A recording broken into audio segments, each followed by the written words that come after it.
তাকে আপনি অধিকার থেকে বঞ্চিত করছেন, সুতরাং আপনি মস্ত বড় জুলুম করছেন। এজন্য আল্লাহ তাআলা বলেন, ইন্নাশ শিরকা লাযুলমুন আযীম। শিরক হচ্ছে মস্ত বড় জুলুম, যেটাকে বলা হয় মহাপাপ।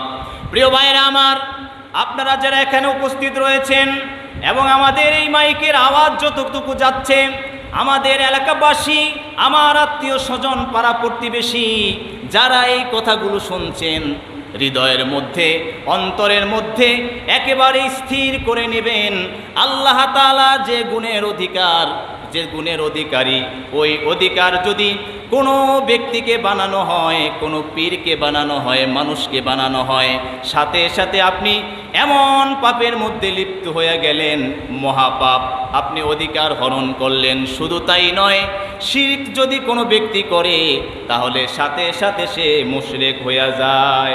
নাউযু বিল্লাহি মিন যালিক। যদি আপনি মুশরিক হয়ে যান, আল্লাহ তাআলা অন্য আয়াতে বলেছেন, ইন্নাহু মান ইউশরিক বিল্লাহি ফাকাদ হারামাল্লাহু আলাইহি।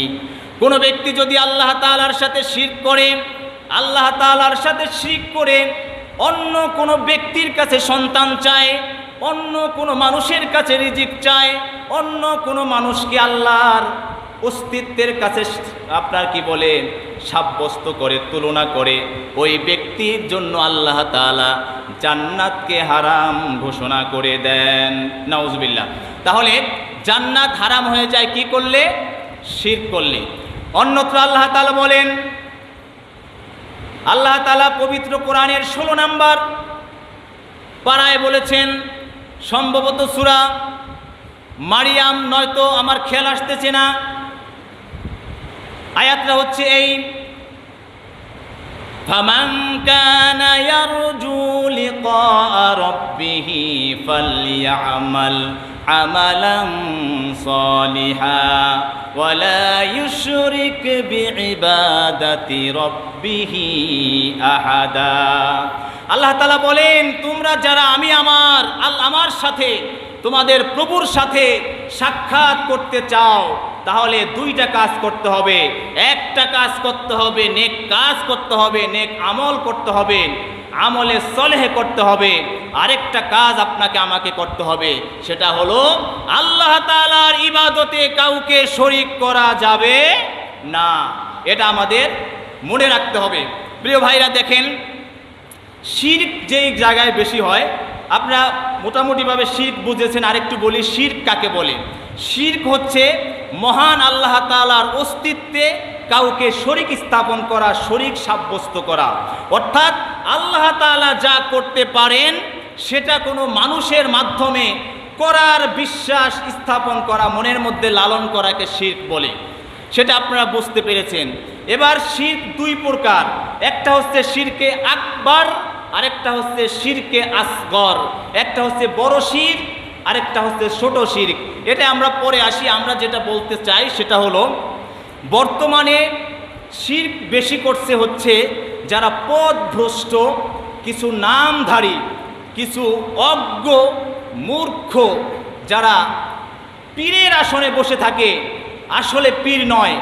পীর হওয়ার জন্য যেই গুণাবলী দরকার, যেই পড়াশোনার যোগ্যতা দরকার, সেই পড়াশোনা, সেই যোগ্যতা তাদের মধ্যে নাই। তারাও যেহেতু শিরক মস্ত বড় জুলুম, তারাও জুলুম করছে। এই দেশের মধ্যে পীর ছিলেন হযরত শাহজালাল ইয়ামিনী রহমাতুল্লাহ আলাইহি।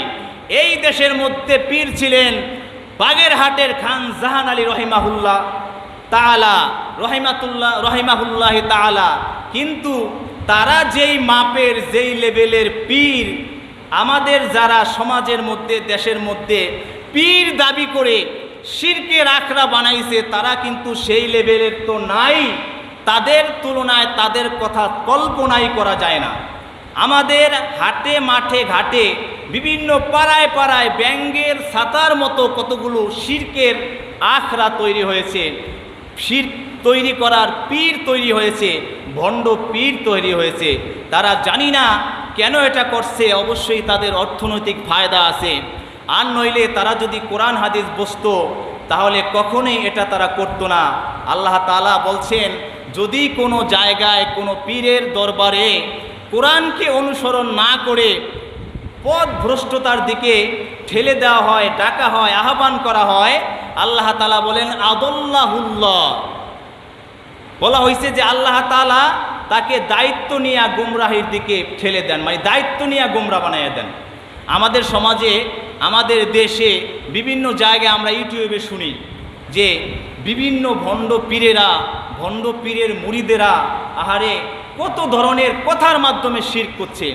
আমরা সেদিনকে একটা গানের মধ্যে এক ভণ্ড পীর বলতেছেন কি যেন, যে